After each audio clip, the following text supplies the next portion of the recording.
All right, how y'all doing tonight? You doing well? Good, good. Doing good. Some kind of variation. I'm glad y'all all here. Thank you so much for coming. All right, so I want to get started. I brought all my notes because I was just scared that I would run out of things to say. So when I heard that someone first wanted me to perform a 30-minute stand-up spot in Shelby, here's what I thought. That's a mistake. What if I'm not funny? What if I don't know how to do this anymore? What if I get chased out of Shelby by a lynch mob for saying something crazy? But then the words of Bob Ross, the famous painter and lover of baby raccoons, popped into my head. There are no mistakes. There are only happy accidents. Yes. So with that being said, if I offend you, make you laugh, cause you to groan, or otherwise elicit a reaction from you, it's not a mistake. It's just a happy accident. But a comedy show in Shelby is still a surreal event to me. I honestly thought that the rapture would happen first, before a comedy show ever took place here. When I was a kid, that's the only way clothes would ever get folded in my house. That is, if any of us were lucky enough to be taken up. All right. Need some tape.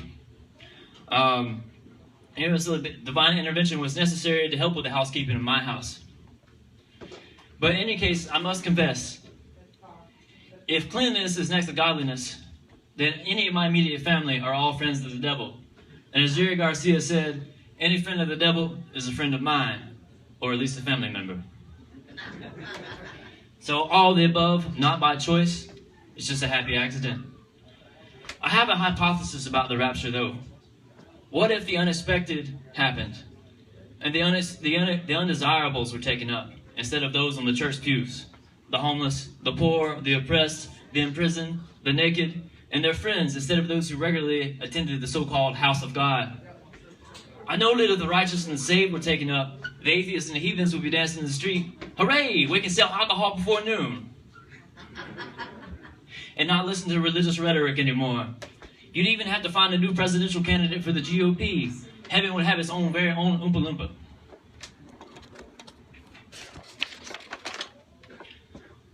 But what if they were all left on the church pew singing How Great Thou Art and wondering what the hell happened on heaven's behalf? What if the moral majority were the abandoned majority and all their amens were empty flatulence reverberating on the church pew from the stress and anxiety they felt in those hallowed halls? I guess the appropriate hymn would be How Great Thou Art, and mighty it would be, for we know that goats eat anything. After all, and those are the ones left behind according to Matthew 25. Perhaps some should be careful in expecting divine intervention because it may fold more than their clothes. A happy accident for all the sheep involved. If I've offended you with my rhetoric, then I must tell you like Bill Hicks told his Christian critics, well, forgive me. And then I'd also like to quote Jesus who said, turn the other cheek, to which I add, I'll slap that too. Honestly, I have no problem with Jesus because his first trick in the Gospel of John is spiking the hand-washing coolers. And who has a problem with a guy that does that? So my real problem is the way that the majority of Christianity is practiced in this country. But I guess some people need that from drinking too much and murdering their neighbor. You know, some people use Christianity to quit drinking. I use drinking to quit Christianity. I'm full of the Spirit either way. You know, unless you're a Baptist, because we all know the good Baptists don't drink in public. You got to save that Coors Light for the ball game that you had to leave church early for.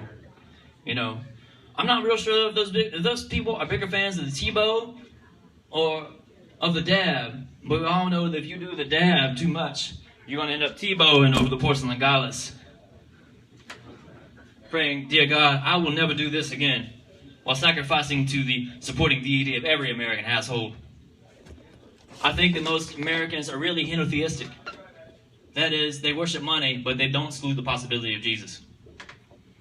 I really am a big fan of Jesus, though.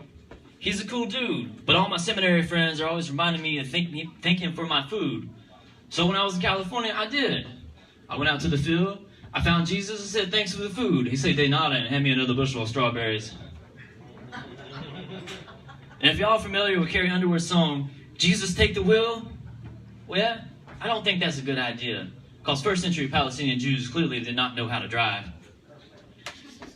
You should have asked the other Jesus, Jesus. Because if he won the Border Olympics, had to swim across the river, scale a wall, get past the U.S. Border Patrol, something tells me that Vato knows how to drive. So what do Michael Jackson and Jesus have in common? They're both black men that slowly became white over time. It took one 20 years, the other a few hundred, but only one became fat, white, and Italian. So you know where the money and time and power was invested. So most Americans don't understand Middle Eastern men nor their abilities. For example, consider the following. You're telling me that a man who lived in a cave planned, executed, and orchestrated 9/11? The last time Americans were so obsessed with a man living in a cave, he had a purple dinosaur running around that thought it was a dog and he screamed yabba dabba doo all the time. Yabba dabba doo, Allahu Akbar. Most Americans don't know the difference anyway.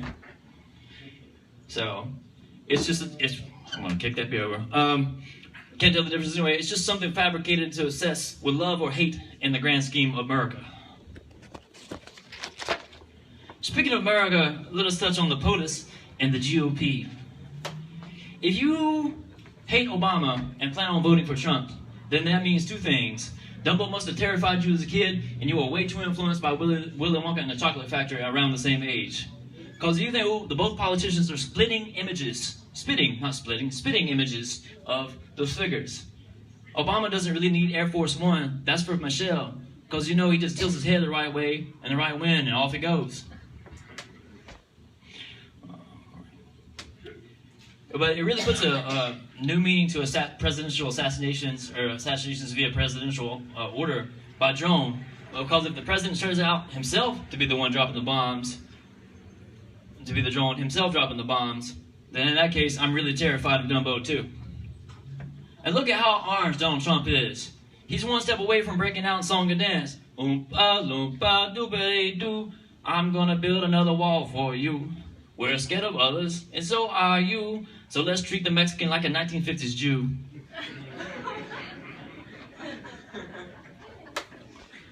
But we all know how well building walls work. George W. did it. W being spelled D-U-B-Y-A. Did it. And they just slung bales of marijuana over the wall and then tunneled people through tunnels to Texas. A real brilliant, cost-effective plan for our ever-broke country. As W so eloquently said, fool me once, shame on you. Fool me, oh, you can't be fooled again. Or maybe you can, if you're America and believe in walls, actually working and separating people. I heard it worked well in Germany, too. The Bob Ross scholars are still out on whether the repeating of history is still considered a happy accident or not. But let's lighten up and talk about fruit. I like fruit, and words related to fruit. I find them to be a funny thing. For example, have you ever considered the raspberry? How do you say that word? Is it one letter away from being the big favorite fruit of Miles Davis? A raspberry? Or is it a fruit that a Jewish lady has been eating who's been smoking for 40 years? A raspberry.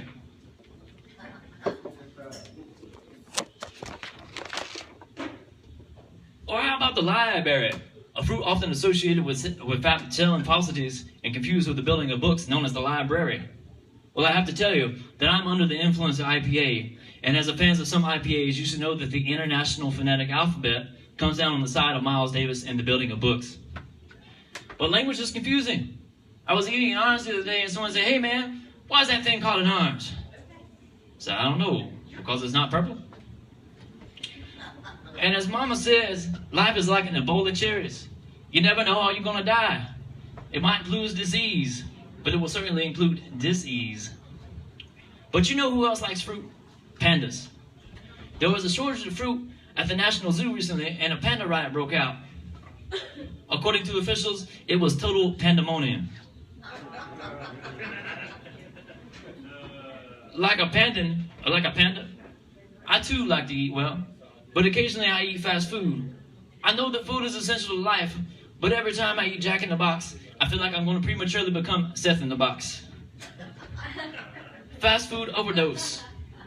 Also known as diabetic coma and a massive coronary. Death by diabetes, a common way to go in Cleveland County, associated with drinking way too much sweet tea. You heard about the new special that McDonald's is releasing?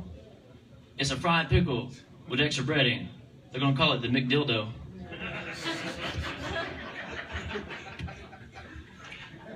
I think eating junk food is important.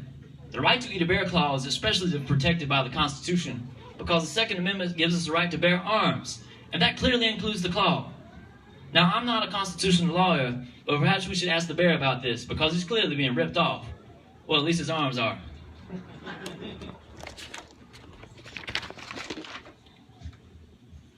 Now I'm just going to do a series of short jokes and one-liners, and I guess would be best called zingers. So welcome to the theater of my mind. I hope you wore your suspenders. Your suspenders of disbelief, that is. Now my spiritual friends are always reminding me to sharpen my compassion for my neighbor. So I did. Then I stabbed my neighbor. What else would you do with a knife named compassion? I do try to put myself in the shoes of others, and that means a blind date is scarier. It would be particularly scary if you were blind and your date was standing in the middle of oncoming traffic. But if you really want to know what a woman wants, ask her. Well, ask her attorney, that is. Have any of y'all gone through a bad divorce in the room? Yeah, that guy. One guy has. Thanks, Seth. Got a response. Well, you know, if you go through a bad divorce, you can still be friends with your ex. Friends with attorneys. It's like friends with benefits, just litigation is not as fun. But speaking of a divorce that didn't happen, Bill Clinton, when he was in office, had a female scandal, so it only makes sense that Hillary would have a male scandal of her own.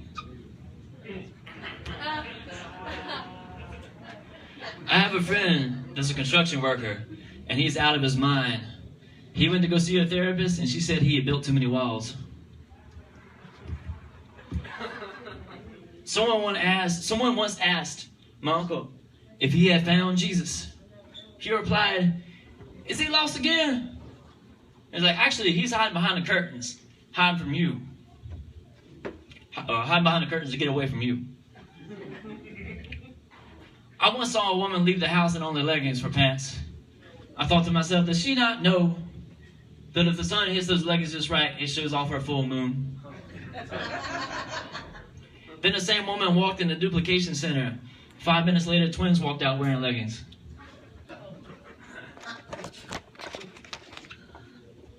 It's painful, I know.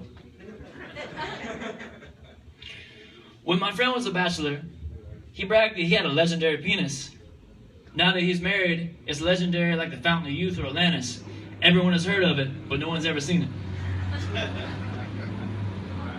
So what's a gay horse's favorite actor? Matthew McConaughey. You know the gay horse lives in Nashville, right? He lives on Haywood Street. But I fully expect to be sued by the gay horse, by the ASPCA, because it turns out he doesn't really like hay. He's more into carrots and apples.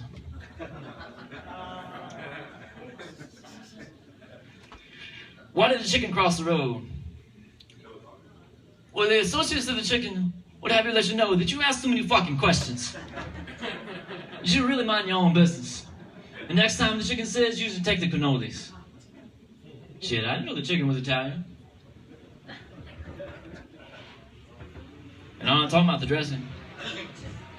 I got a hold of some live conduit once. Kind of like this mic. It was a shocking experience. You should trust your heart to Lipitor, but not your liver. You should trust that to Newgrass and Jaybirds. I heard some pastries. What the hell is a pastry? Is that a combination between a pastry, some pasta, and an impasta? But I heard some pastries were recently married. Now they're waffle wedded. Don't tell the pancake though, because he might flip out. I think the celebration of Jesus' birth and Christmas happened at the same time because Santa Claus just turned out to be baby Jesus' birthday clown. What do you get if you combine Fozzie the Bear and Walter White? The one who knocks? Waka waka. You know, Nelson Mandela was very famous for this quote. He would say, I am not a leader. But what's a little known as the other half of that quote is where he would hand you a soda and go, here's a Coca-Cola, it's 2 liters.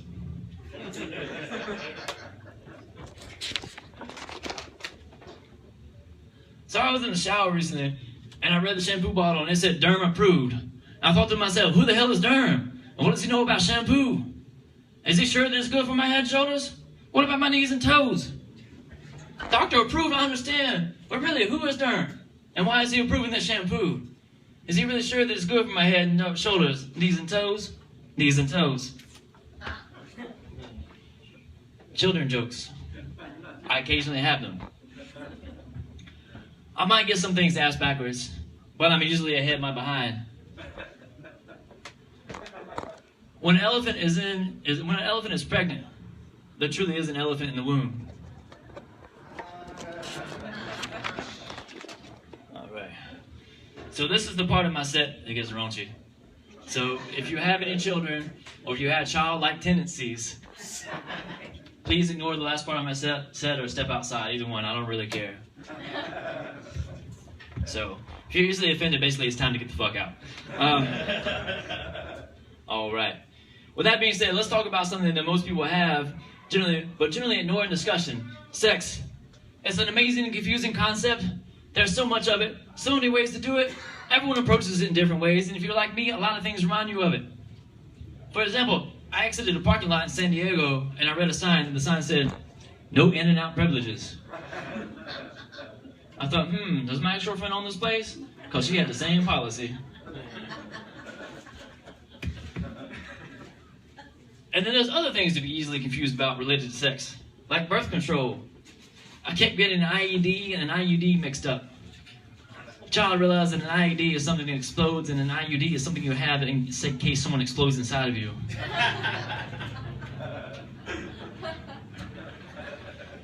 And then there's protocols surrounding the act of sex.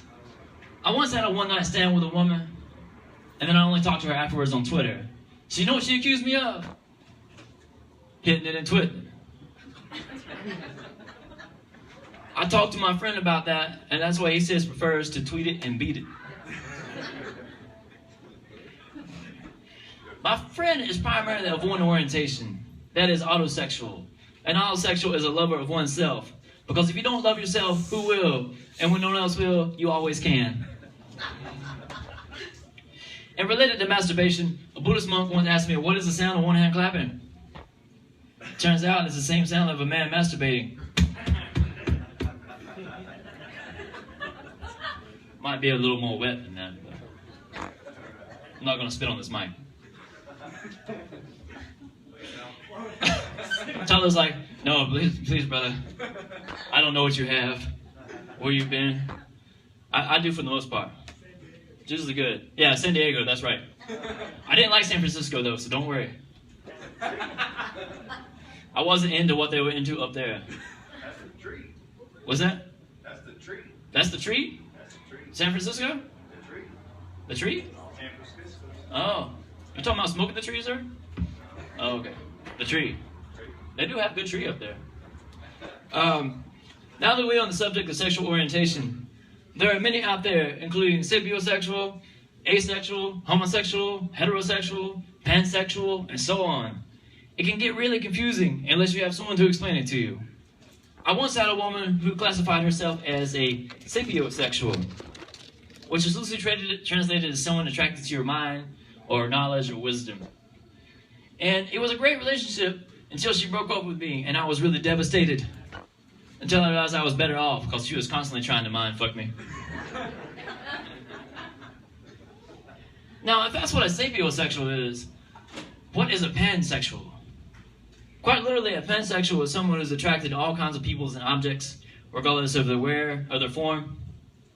But if you took the term literally, a pansexual is someone attracted to cooking ware. So if you have a pansexual in your house, and you wake up to find some white sticky stuff in your frying pan, or that the handle smells a little astringent, please don't cook with it. That's not bacon grease. And they just didn't forget to wash the pan either. But on a related topic, I imagine there are probably people related to homeless folks, or not related, attracted to homeless folks. And they would be labeled homosexuals. I read on the news that a man was recently arrested for having public sex with a hobo. And when they asked why he did it, he says, well, they were begging for it. In no way am I advocating the abuse of homeless. Just to let you know. But I could definitely see it happening.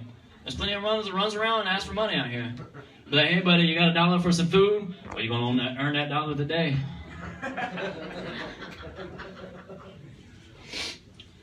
Also, there's an ever-expanding acronym for minority sexualities. I think it is LGBTQIA+, last time I checked. They had another A on there, but just because you're an ally doesn't mean you get to be included in the acronym. It's kind of the point of being an ally. But it means lesbian, gay, bisexual, transsexual, queer, intersex, and asexual. But what about the plus? I guess that leaves plenty of room for people who don't fit into these categories. But what could be added though? Maybe LGBTQIA plus alpha, beta, gamma, delta, 1, 2, 3, 4. If you're going to make an extremely long acronym, why not make it more absurd? So alpha, beta could stand for a heteronosexual. That is, someone primarily attracted to all things Greek. If they were not being laid by a Greek person, then the only way they could reach your orgasm is if you read Homer to them while it was going down. You know, the Odyssey, the Iliad. Those really long things they made you read in middle school that you probably hated. Oh yes, they made horrible movies. Horrible movies. And the gamma delta would be someone who's a Semiticosexual. That is someone primarily attracted to Jewish and Semitic people. But oy vey, that sounds like most of Hollywood. And the 1, 2, 3, 4 would likely be a mathosexual. You know, their form of dirty talk is long division. And I imagine it would be like having sex with a Count from Sesame Street. 1, 2, 3, Oops. Already over, because the Count suffers from premature ejaculation. There's also the common question of why more women seem to be bisexual than men. I think it's for many reasons. Women smell better, they look better, and they generally know each other's genitalia better. That thing is a puzzle box. The women's genitalia, that is. It has lips, there's a vagina, there's a clitoris. You have to insert things here, you spread these, you play with this, lick with this. And if you get the right combination, you get the big prize, the female orgasm. But if you don't, oh hell. You'll never hear the end of it, and your neighbor probably won't either. But what I really don't understand is male-on-male sex. I love the gay community. If you're into that, that's cool, but it's not for me. First off, men have the most boring genitalia in the world. God must not have been thinking when he designed it. I mean, literally, it's just dick and balls. I mean, why would you want to play with something like that when you have some of your own? You know?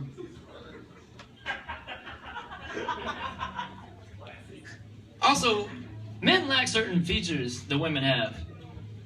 Other than what I just listed, they don't have boobs.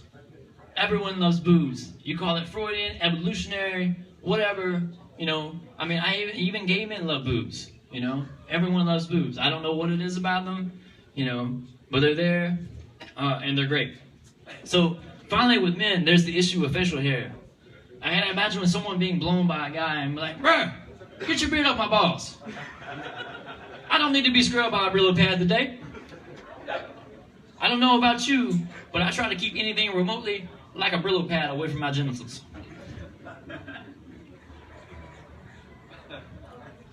And I'll close my bit, or this bit, with a note about my friend, the autosexual. He got really excited about getting more memories for a computer. He said he was going to build himself a super rig. I said, a super rig for what? He says, well, you've heard of the PDA, the PDF, the iPad, the Kindle. He says, this is the PDD. And I said, what the hell is the PDD? He said, the porn downloading device.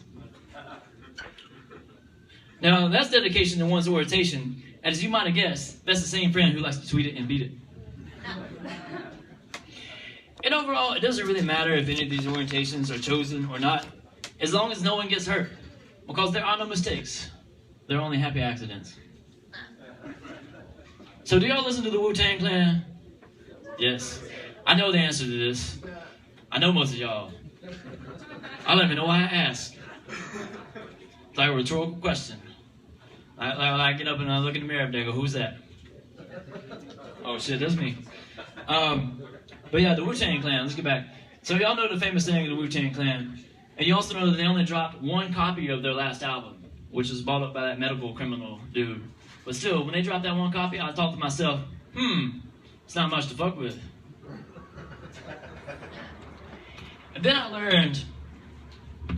And then I learned the associate rapper of the Wu-Tang Clan had cut off his genitals and then tried to jump to his death. He survived. And that sucks for him because he literally left himself nothing to fuck with. But let's see. I've covered religion. I've covered politics, words, and sex. How about another politics joke? How does Donald Trump make a BLT? Well, with American pigs that refuse to be killed by ISIS. And were raised by a real American farmer on the greatest farm. With the best tomatoes, grown on the vine by hardworking people who did not use pesticide, but withstood the bugs and disease through being tough and thick-skinned. And with lettuce ranked #1 in the world because it was grown with California water, where there is an abundance of water. That truly is the best BLT with homemade mayo and white bread. You should see it. But I've already eaten it. It was the best sandwich, I promise you. It'll make American culinary arts great again.